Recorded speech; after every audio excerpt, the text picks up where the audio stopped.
The call came during my morning coffee ritual, right as I was settling into my home office with my third espresso. The realtor's voice bubbled with enthusiasm that made my stomach turn. "Ms. Richards, I wanted to personally congratulate you on your offer being accepted. The sellers were particularly impressed with your letter about making their historic mansion your forever home." I gripped my mug tighter, coffee sloshing over the rim. "I'm sorry, what mansion?" "The Wellington estate, the $6 million property you toured last week." Her voice wavered. You are Samantha Richards, correct?" "I am, but I never—" The words died in my throat as my laptop pinged with a new email. Subject line, "Purchase agreement, 47 Wellington Drive." My hands trembled as I opened the attachment. There it was in black and white. My name, my social security number, my signature. A signature I'd never made. "I need to call you back," I managed, ending the call before she could respond. 3 more emails flooded in rapid succession. A mortgage approval, insurance quotes, a moving company confirmation. All under my name, all perfectly forged. I knew that precise, elegant handwriting. I'd admired it for years in birthday cards, coffee shop notes, shared grocery lists. Vivienne, my best friend's betrayal hit like a physical blow. The room tilted sideways as my mind raced through 1,000 little moments. Her casual questions about my finances, her increasing interest in my personal documents when she'd stay over, the way she'd insisted on handling the mail when I was sick last month. My phone buzzed. A text from Vivienne herself. "Lunch today? That new place on 4th you mentioned?" My fingers hovered over the screen. The casual normalcy of her message made me want to scream. Instead, I typed, "Can't today, dealing with some interesting calls about property I supposedly bought." 3 dots appeared immediately. Disappeared. Reappeared. Finally. "Oh God, Sam, I can explain everything." The coffee I'd drunk curdled in my stomach. I'd known Vivienne for 12 years, held her hand through her divorce, celebrated every career win, trusted her with every secret, every fear, every dream I'd ever had. My phone rang again, the bank this time. I let it go to voicemail, too focused on the mounting evidence on my screen. Each new document showed a more elaborate web of deception. Multiple credit cards, investment accounts, even a business loan. Another text from Vivienne. "Please let me explain in person. It's not what you think." But I knew exactly what it was.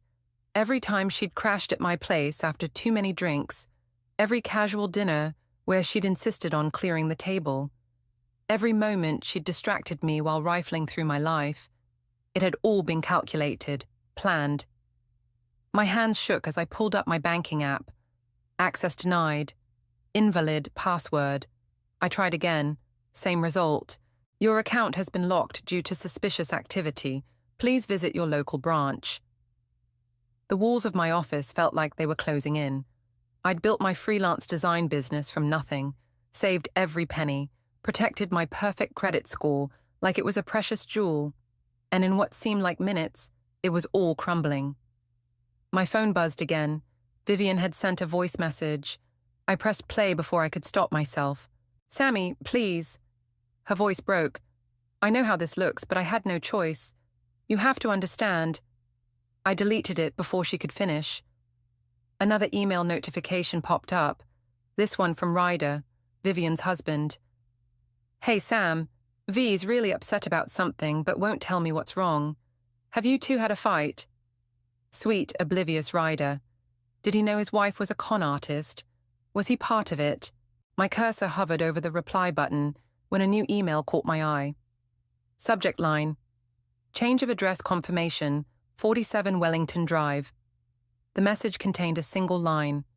"Primary resident, Vivienne Phillips." The pieces clicked into place with sickening clarity. She hadn't just stolen my identity. She'd stolen my entire life and planned to live it herself. My phone lit up with another call from the bank. This time I answered. "Ms. Richards," the fraud department representative began, "we've detected some unusual activity." "Let me guess," I cut in, my voice steadier than I felt. Someone's trying to transfer my entire life savings. A pause. Actually, yes. The request came in about 3 minutes ago. I closed my eyes, seeing Vivian's perfectly practiced signature dancing behind my eyelids. Don't let that transfer go through. I'm on my way to the branch right now. I grabbed my keys, my mind already racing ahead to what came next, because this wasn't just about money anymore. This was about something far more precious, my identity. And I was going to make damn sure Vivian understood exactly what it felt like to have your life stolen out from under you. The bank lobby felt like a fishbowl, all glass walls and watchful eyes. I gripped the stack of printed emails in my sweating palms, willing my hands to stop shaking. The branch manager's nameplate read, Patricia, but her eyes said, skeptic, as she reviewed my driver's license for the 3rd time. And you say this Vivian person has access to your home? Had access?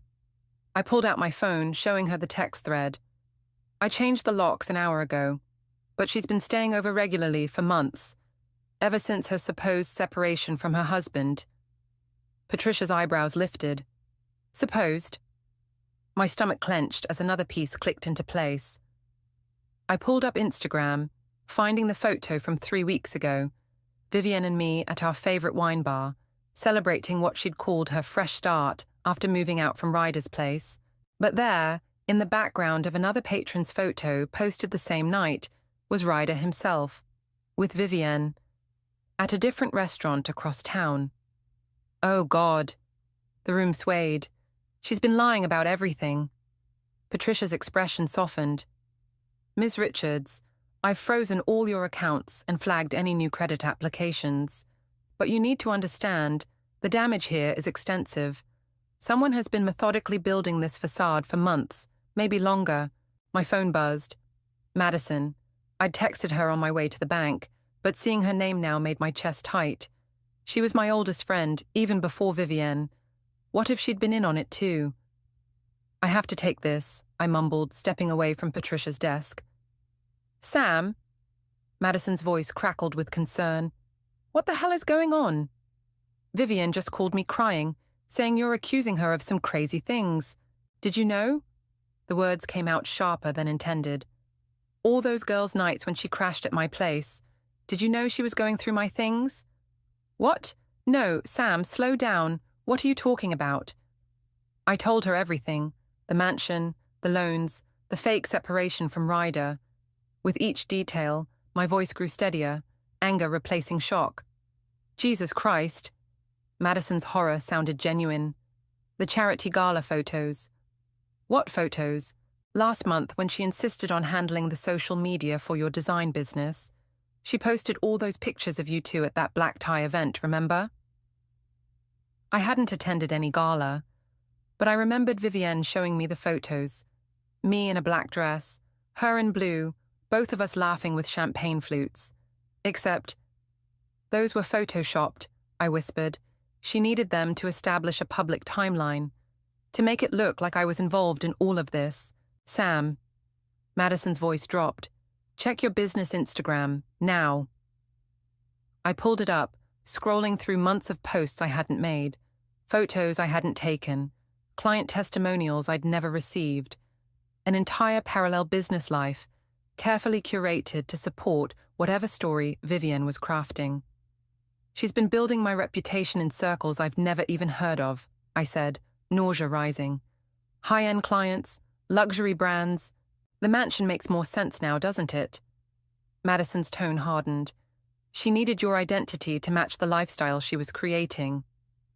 My phone pinged with another message. Ryder again. Hey, are you coming to dinner tonight? V says she's making your favorite pasta. The casual domesticity of his message made me want to scream. Did he really not know, or was he just a better actor than I'd given him credit for?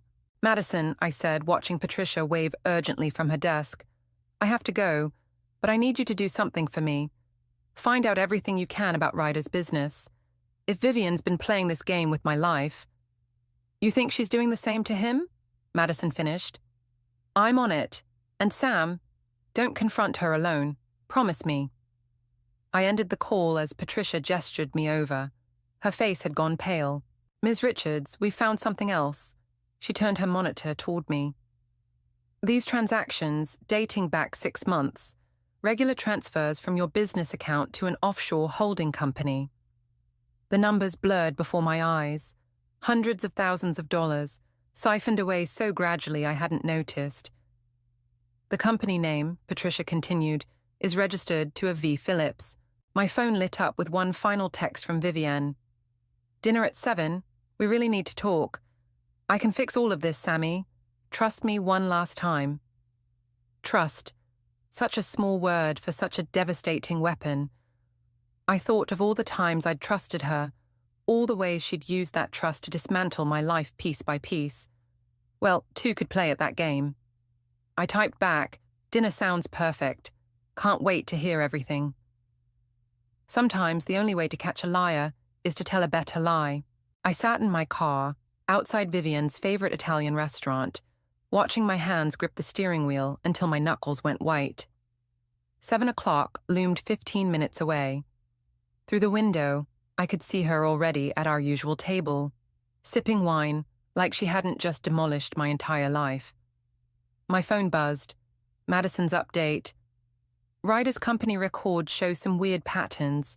Large consulting fees to shell companies. Started around the same time V moved in with him. Another piece of the puzzle. I typed back, "She's not just stealing identities. She's building a whole network. Sam, please tell me you're not actually meeting her." I watched Vivienne check her phone, tuck a perfect strand of hair behind her ear. The gesture was so familiar it hurt. I need to understand why. At least let me come as backup. No, I need to do this alone.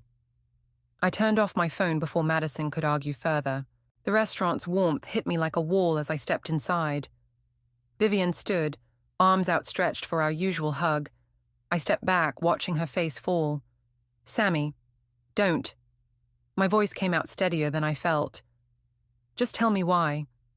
She sank into her chair, fingers tracing the wineglass stem. "It's complicated. Try me. I needed..." She paused, choosing her words carefully. "I needed to become someone better. Someone like you." I laughed, the sound harsh even to my own ears. "So you decided to become me? You don't understand. Your life, your business, your reputation. You make it all look so effortless. I just wanted to steal it." I pulled out my phone, showing her the offshore account details. "To drain my accounts, to take over my identity." Her face went still. Something shifted behind her eyes, the mask slipping. "You weren't supposed to find out so soon. That's your response? Not 'I'm sorry' or 'I'll fix this,' but you weren't supposed to know yet." A waiter approached. Vivienne ordered another wine with perfect poise. I ordered nothing. "The mansion closes next week," she said after he left. "I can explain everything to Ryder then. Make it right." "Make it right?" The words tasted like ash. "You've been lying to him too. Those consulting fees from his company." Her head snapped up. "How did you..." "I have friends too, Vivienne. Real ones." Something dangerous flashed across her face. "Be careful, Sammy. You're not the only one with things to lose." The threat hung between us like smoke. I thought of the photos she'd doctored, the social media presence she'd crafted in my name. How easy it would be for her to destroy my reputation with a few strategic posts. "Why the elaborate scheme?" I asked, buying time. "Why not just, I don't know, ask for help?" She laughed, the sound genuine enough to send chills down my spine. "Help? Like you helped Gavin?" The name hit me like a physical blow. Gavin, my ex, the one who'd chosen his addiction over our relationship, the one I'd tried to save until it nearly destroyed me. "That was different." "Was it?" Vivienne leaned forward. "You tried to fix him, control him, mold him into what you thought he should be. Sound familiar?" My hands shook under the table. "I was trying to save someone I loved, and I'm trying to save myself." She took another sip of wine. "We're not so different, you and I. We both want to shape the world to fit our vision. I'm just better at it." The waiter returned. Vivian ordered her usual pasta with the practiced ease of someone who belonged, who had always belonged. "Here's what's going to happen," she said once he left. "You're going to go home and forget about the mansion, the accounts, all of it. In return, I won't have to show everyone the real Samantha Richards." "The real me?"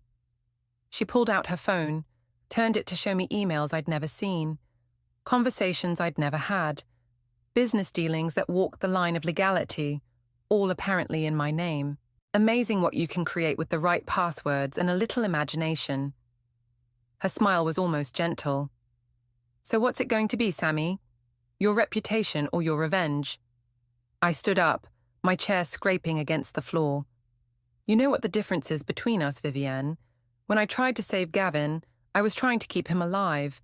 You're just trying to steal a life you were too lazy to build yourself." Her smile froze. For a moment I saw something crack in her perfect facade. Not guilt or shame, but pure, cold fury. "3 days," she said, "to decide if you want to play nice." I walked out of the restaurant on legs that barely held me. In my car, I finally let out the breath I'd been holding and pulled out my phone. A text from an unknown number waited. "Heard you're looking into V. I have information you need. Meet tomorrow." The sender's profile picture showed a familiar face. Scarlett, Ryder's sister. Maybe I wasn't as alone in this as Vivian thought. The coffee shop Scarlett chose was deliberately far from her brother's usual haunts. I spotted her in the corner, red hair hidden under a baseball cap, shoulders hunched over her laptop. She looked nothing like the polished Instagram photos from Ryder's family gatherings. "You're not what I expected," she said as I sat down. "Let me guess. Vivienne's version of me is different." Scarlett's mouth twisted. "According to her, you're an unstable ex-business partner having a mental breakdown. She's got Ryder convinced you're dangerous." My coffee turned bitter in my mouth. "And you don't believe her?" "I've been tracking her lies for months." Scarlett turned her laptop toward me. "Look at these dates." The screen showed bank statements, property records, business filings, a tangled web with Vivienne at the center. But something else caught my eye. "These go back 3 years," I said. "Before she even met Ryder. Before she met any of us." Scarlett's voice hardened. "Her real name isn't even Vivian Phillips. It's—" A chair scraped nearby. We both jumped as Madison slid into the seat between us. "Sorry I'm late," she said, ignoring my glare. "Traffic was hell. I told you not to come," I hissed, "and I told you not to face this alone." Madison turned to Scarlett. "So, what do we know?" Scarlett glanced between us before continuing. "She's done this before. Different names, different cities. She finds successful women, studies them, becomes them, then drains everything they have." "But why me?" The question had been burning since this started. "I'm not exactly wealthy. It's not about money this time." Scarlett pulled up another document. "Look at the pattern. Each woman she targeted was more established than the last. Better connected. She's building something bigger." Madison leaned forward. "The charity gala photos." "Exactly," Scarlett nodded. "She's using Sam's reputation to access circles she couldn't reach before. The mansion, the fake business deals. It's all about making connections." My phone buzzed. "Ryder. We need to talk. V told me everything. How could you do this to her?" "She's moving faster now," I said, showing them the message. "She knows we're on to her." "She's not the only one moving faster." Madison pulled out her own phone. "Remember that private investigator friend I mentioned? He found something interesting about Vivian's past." Before she could continue, the coffee shop door chimed. Ryder walked in, scanning the room with purpose. "Down," Scarlett hissed, grabbing her laptop. We ducked behind our menus as her brother passed our table. "That was close," Madison whispered once he'd ordered and taken a seat by the window. "We should go." "Wait." I watched Ryder pull out his phone, his face troubled as he typed. Look at him. He's worried, but not angry. Whatever Vivian told him, part of him doubts it. "Sam, no." Madison grabbed my arm. "Don't." But I was already standing, walking toward him, before I could second-guess myself. His eyes widened as I approached. "Can we talk?" I kept my voice low. "Just for a minute?" He glanced at his phone, then back at me. "V says you're having some kind of breakdown, that you're making up stories about her. Does that sound like me, Ryder, in all the years you've known me?" Uncertainty flickered across his face. "She showed me emails, things she wrote in my name." I sat down across from him. "Just like the consulting fees she's been charging your company." His coffee cup froze halfway to his mouth. "What fees?" "Check your corporate accounts. Look for payments to shell companies starting 3 months ago, right after she moved in." "This is crazy." But he was already pulling up his banking app. I watched the color drain from his face as he scrolled. "She's not who you think she is," I said gently. "She's not who any of us thought she was." His phone lit up with Vivian's face. He stared at it, finger hovering over the answer button. "Whatever she's told you about me," I continued, standing up, "ask yourself why she waited until now to say it, and maybe ask your sister what she knows." I walked away before he could respond, rejoining Madison and Scarlett. "That was risky," Madison said as we hurried out the back exit. "But necessary," Scarlett added, checking her phone. "Ryder just texted me. He wants to meet, alone." My own phone buzzed. Vivian again. "You just couldn't help yourself, could you? Fine. Let's see how you handle this." Seconds later, notifications started flooding in. Social media alerts, email warnings, text messages from clients. She was making her move. "She's posting those fake emails," I said, watching my carefully built reputation crumble in real time. "She's burning everything down." "No," Madison corrected, her face grim as she showed me her PI friend's message. "She's forcing your hand, because now we know what she's really after, and it's bigger than just you or Ryder." The message contained a single photo, Vivienne, under a different name, standing next to one of the city's most powerful tech CEOs. This wasn't just about stealing my life, it was about using it as a stepping stone to something much more dangerous. My apartment felt like a crime scene. Every surface reminded me of Vivienne. The throw pillows she'd helped choose, the wine glasses we'd used for countless girls' nights. The framed photos I now knew were part of her long con. I was packing them all away when the knock came. I froze, heart pounding, but it was Gavin's voice that called through the door. "Sam, you in there?" Of course. Vivian would have contacted him too. I opened the door to find him looking exactly as I remembered. Leather jacket, worried eyes, that slight tension in his jaw that meant he was trying to figure something out. "Your social media is going nuclear," he said, stepping inside. "Want to tell me what's really going on?" "Depends. Did Vivian already give you her version?" He pulled out his phone, showing me a rambling message. "According to this, you're having some sort of psychological break, accusing her of elaborate conspiracies. And you don't believe her." "I know what a psychological break looks like, Sam. I lived one, remember?" His smile was sad. "This isn't it." I sank onto my couch, suddenly exhausted. "She's destroying everything, Gav. My business, my reputation, my whole life. Yeah, about that." He sat beside me, pulling up something on his phone. "Remember that tech startup I've been consulting for? The one looking to go public?" I nodded, not seeing the connection. "Their CEO had a meeting last week with someone claiming to be you, offering to handle their entire rebranding."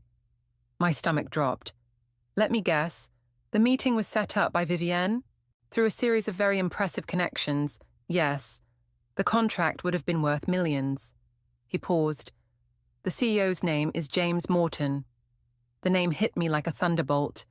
The same James Morton from the photo. "What photo?" I showed him Madison's PI findings. Gavin's expression darkened. "Son of a bitch," he muttered.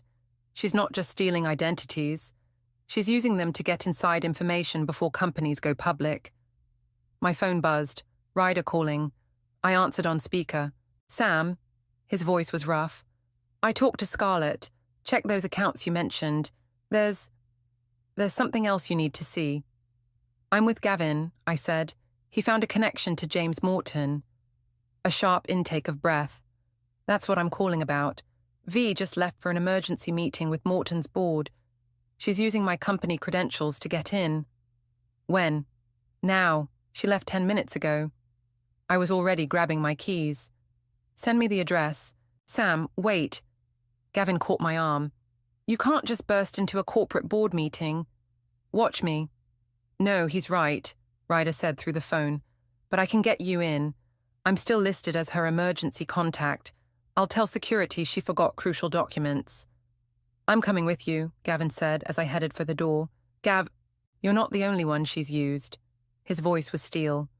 Those consulting fees she charged Ryder. They went through my old firm's accounts. She's been setting me up too. My phone lit up with another message. Madison. PI found more. V's not working alone. Someone high up is protecting her. As if on cue, my email pinged. A message from an anonymous account contained a single video file. I clicked play. It was security footage from my building's lobby, dated 3 months ago. It showed Vivian letting herself in at 3 a.m. using my key. But she wasn't alone. A man in an expensive suit accompanied her, his face carefully turned away from the cameras. Freeze that frame, Gavin said, leaning closer. The watch he's wearing, that's a limited edition, Morton's signature piece. The pieces clicked together with sickening clarity. She's not infiltrating his company. She's working for him. Using stolen identities to gather inside information, Gavin finished.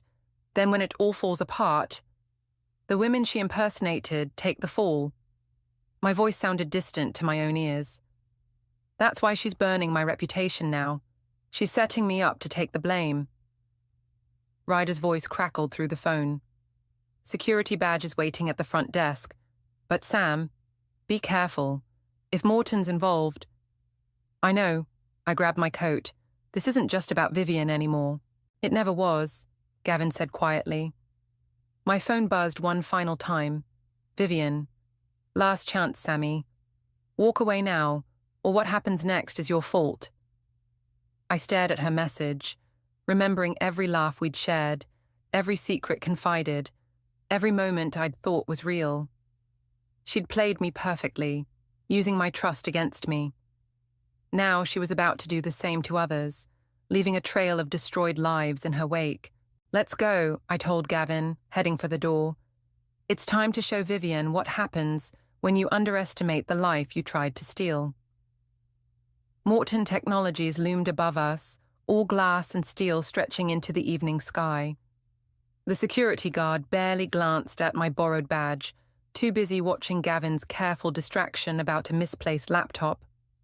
Years of addiction had taught him how to command attention while being forgettable, a skill I never thought I'd be grateful for. 14th floor, Ryder's voice crackled through my earpiece. Boardroom CV's presentation starts in 10 minutes. My heels clicked against marble as I strode toward the elevators, projecting the confidence I'd seen Vivian wear like armor.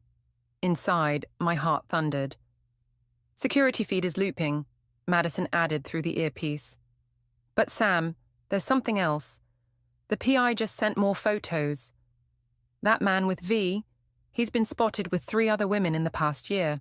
All of them, let me guess, I cut in, watching floor numbers climb. All of them faced fraud charges shortly after. All of them took plea deals, disappeared completely. The elevator doors opened on 12. A familiar figure stepped in, scarlet, wearing a catering uniform. Ryder called, she said quietly. Thought you could use backup. How did you... I used to work events here. Still have friends in the kitchen. She handed me a coffee cup, empty except for a small USB drive. Everything we found on V and Morton, plus the security footage. Ready to go public the second you give the signal. The elevator chimed. 14. Showtime, Scarlett whispered, wheeling her cart out. I followed the signs to Boardroom C, my reflection ghosting along the glass walls. For a moment, I caught a glimpse of myself, as Vivian must have seen me. Successful, confident, worth becoming. worth destroying. Voices drifted from the partially open door. The Richards portfolio demonstrates our ability to penetrate key market segments, Vivian was saying. Our research suggests... I pushed the door open. Your research? That's an interesting way to describe identity theft. The room froze. 12 board members turned to stare. Vivian's perfect smile flickered for just a fraction of a second. Sam, she recovered smoothly. I'm so glad you could join us. Everyone, this is Samantha Richards, my former partner. She's been having some difficulties lately. Difficulties? I stepped forward, holding up the USB drive. Like discovering how you and James here have been running this con across multiple companies. Morton stood, his expensive watch glinting. Security. Won't come, Scarlett called from the doorway. They're a bit busy with a situation in the lobby. Something about suspicious trading activity reports? Vivian's mask cracked. Real fear flashed across her face. It's over, I said quietly. The evidence is already backing up to multiple servers. Every identity you've stolen, every life you've ruined. Ruined? Vivian laughed, the sound brittle. I made them better, just like I made you better. Who was calling about the Wellington mansion before I stepped in? Which luxury brands were fighting for your designs? Those weren't my designs. They weren't my life. They could have been. She stepped closer, her voice dropping. We could still make this work, Sammy. Think about it. Your talent, my connections. We'd be unstoppable. For a moment I saw it. The seductive ease of letting Vivian craft a perfect life. Of riding her wave of carefully constructed success. No more struggling for clients. No more second-guessing every decision. Ms. Richards, Morton cut in smoothly. Perhaps we should discuss this privately. I'm sure we can come to an arrangement that benefits everyone. The board members shifted uncomfortably. One reached for his phone. An arrangement? I turned to them. Like the ones you made with Catherine Wells, Maria Delgado, Sarah Foster, all those women who mysteriously faced federal charges after meeting with you. Morton's practiced smile vanished. That's enough. No, Vivian snapped, surprising everyone. It's not enough. It's never enough for her. Little Sammy, always so righteous, so determined to do things the hard way. She grabbed my arm, fingers digging in. You want to know why I chose you? Because you were safe, predictable, so desperate to believe in people that you never saw the knife coming. V, Morton warned. Don't. You think this is about stealing your life? She laughed again, harder. I could have taken anyone's identity. I chose yours because you were perfect. Just successful enough to be useful, just trusting enough to be easy. And now you're going to lose everything, just like the others. The room had gone deadly quiet. I smiled. Say that again, I said softly. But this time, remember, you're still wearing the wire Scarlett planted on you during your emergency bathroom break. Vivian's face went white. Behind her, Morton was already moving toward the door, where Gavin stood waiting with 2 FBI agents. Turns out, I said, watching comprehension dawn in her eyes, I'm not as predictable as you thought. The next few minutes were chaos. Agents reading rights, board members shouting, Morton demanding lawyers. But I couldn't look away from Vivian's face as her perfect world crumbled. Because in the end, she'd been right about one thing. I was desperate to believe in people. I just believed in the right ones this time. The FBI's interview room felt smaller by the hour. I'd given my statement twice, signed countless documents, and still they wanted more. But I couldn't leave, not while Vivian was in the next room, spinning her own version of events.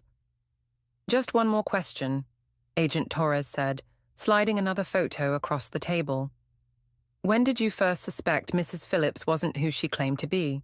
I stared at the image, Vivian and me at my birthday party last year, both laughing at something now forgotten. She was exactly who she claimed to be. That was the problem. A knock interrupted us. Madison poked her head in. Sorry, but you need to see this. She held up her phone, showing a live stream from outside the federal building. Reporters swarmed around a familiar figure, Ryder, looking shell-shocked as cameras flashed. My wife is innocent, his voice crackled through the speaker. Samantha Richards is the one who... I switched it off, my hands shaking. He still believes her. Men like Ryder, Agent Torres said gently, sometimes need to learn the hard way. Another agent appeared at the door. She's asking for you. My stomach clenched. Vivienne? Says she'll only give her full statement to you. Madison grabbed my arm. Sam, don't. She's trying to manipulate you again. But I was already standing. That's counting on it. The walk to the other interview room felt like crossing a tightrope. Through the observation window, I saw Vivienne, still perfect, still poised, despite hours of questioning. Only the slight smudge of her mascara betrayed any distress. Remember, Agent Torres whispered, we're right outside. Don't let her... I know who she is now, I cut in. That's all I need. Vivienne's smile bloomed as I entered. Sammy, I knew you'd come. Drop the act, V, it's over. Is it? She leaned forward, chains clinking softly. Ryder's out there right now defending me. The board members are already calling their lawyers. And you're about to lose everything you worked for. You mean everything you stole? Borrowed, she corrected. Enhanced, made better. Tell me something. How many new clients have inquired since those fake designs went up? How many opportunities opened up? I hesitated. She saw it, pressed harder. We could still salvage this. Tell them Morton forced me, that I was protecting you by keeping you in the dark, with your testimony. Like the other women testified? I pulled out my phone, showing her the photos Madison's PI had found. Catherine Wells, Maria Delgado, Sarah Foster, all convinced to take the fall, all destroyed. Something flickered behind her eyes. They were weak. They were real. Unlike everything about you. Real? She laughed, the sound like breaking glass. You want to talk about real? Tell me, Sammy, what was real about your perfect little life, working yourself to death for clients who didn't appreciate you, crying over Gavin every time he relapsed? At least I made your life interesting. You made it a lie. I made it better. She surged forward, mask finally cracking. Everything I did, every identity I borrowed, I improved them. Gave them the success they were too scared to grab for themselves, just like I did for you. No. I met her eyes steadily. You didn't improve my life, Vivienne. You just showed me who I really want to be. Confusion crossed her face. Someone who trusts even after betrayal, I continued. Someone who builds things instead of stealing them. Someone real. Real gets you nothing, she spat. Real gets you left behind. Really? Because from where I'm sitting, real got me a team of friends who helped take you down. Real got me the strength to face you. Real got me here, while you're wearing handcuffs. Her composure shattered completely. You think you've won? By tomorrow, every news outlet will have evidence of your fraud. Your clients will run. Your reputation will survive, I cut in. Because unlike you, I actually did the work. Built the relationships, earned the trust. Everything you stole. I lived it. I stood, watching her perfect facade crumble into desperate fury. Goodbye, Vivienne, or whatever your real name is. Sam, she called as I reached the door. You're making a mistake. I'm the best friend you've ever had. I turned back one last time. No, you're just the best lesson. Outside, Madison waited with Gavin and Scarlett. Through the window, we watched Vivienne's mask finally dissolve into raw, ugly rage. You okay? Madison asked softly. I took a deep breath, feeling lighter than I had in months. I am now. My phone buzzed, a text from Ryder. Just saw the evidence. I'm so sorry. Can we talk? What are you going to tell him? Gavin asked, reading over my shoulder. I smiled, thinking of all the real conversations ahead, all the genuine connections waiting to be built. The truth, I said. It's the one thing Vivienne never understood the power of. The Wellington estate looked different in the morning light, no longer a symbol of Vivienne's deception, but something else entirely. I stood at the iron gates, watching the real estate agent's car approach. "Ms. Richards," she looked nervous. "After everything in the news, I wasn't sure you'd come. Neither was I." I followed her up the winding driveway. But something about this place wouldn't let me go.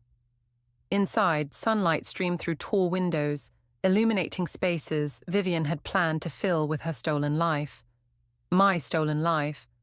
But standing here now, I saw something she hadn't. Potential. My phone buzzed. "Madison, court just released the asset freeze. Your accounts are yours again." Another text followed immediately. "Please tell me you're not actually considering it." I smiled, remembering our conversation last night.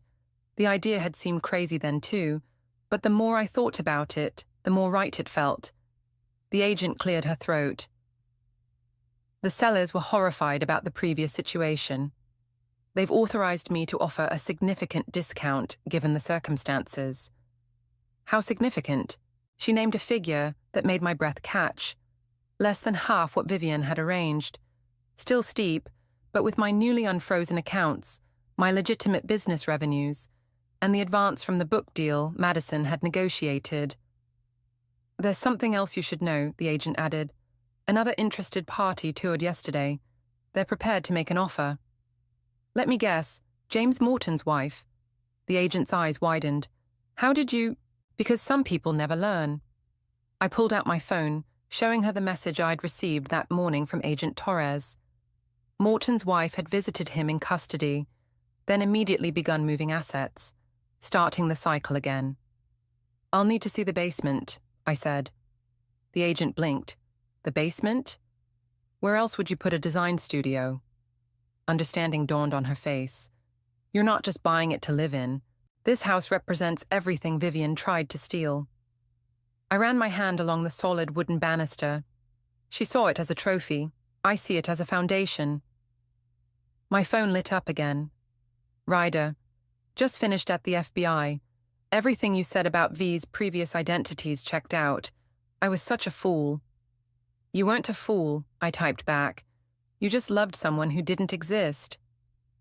His response came quickly. "Like you did." "No," I replied. "I loved the idea of someone. You loved a performance. There's a difference." The agent led me through the rest of the house.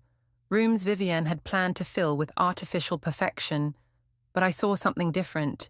Workshop spaces for aspiring designers, meeting rooms for clients who needed genuine collaboration, not empty promises. A place where real things could grow. My phone buzzed one final time. An email from the prison where they held Vivienne. Subject line: "I understand now." I almost deleted it unread, but something made me open it. "Dear Sammy, they're transferring me tomorrow.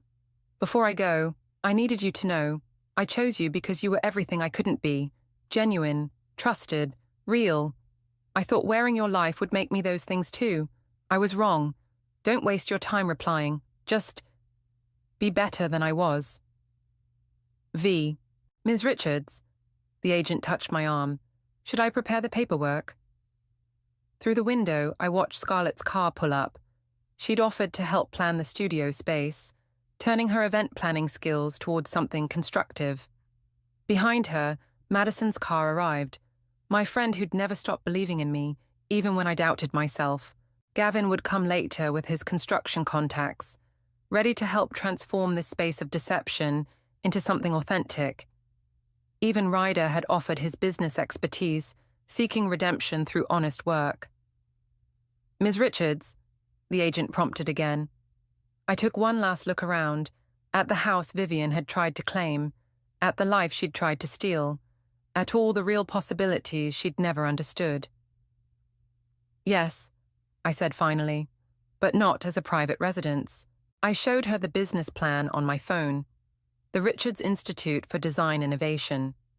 A place where talented people could build their own success stories, not steal someone else's. "Draw up the papers," I told her. "It's time this house belonged to someone who knows exactly who they are." Outside, my friends waited, not the perfect polished circle Vivienne had cultivated, but something better, something real. I stepped into the sunlight, leaving the shadows of stolen identities behind. Because in the end, the life worth living isn't the one you take, it's the one you build.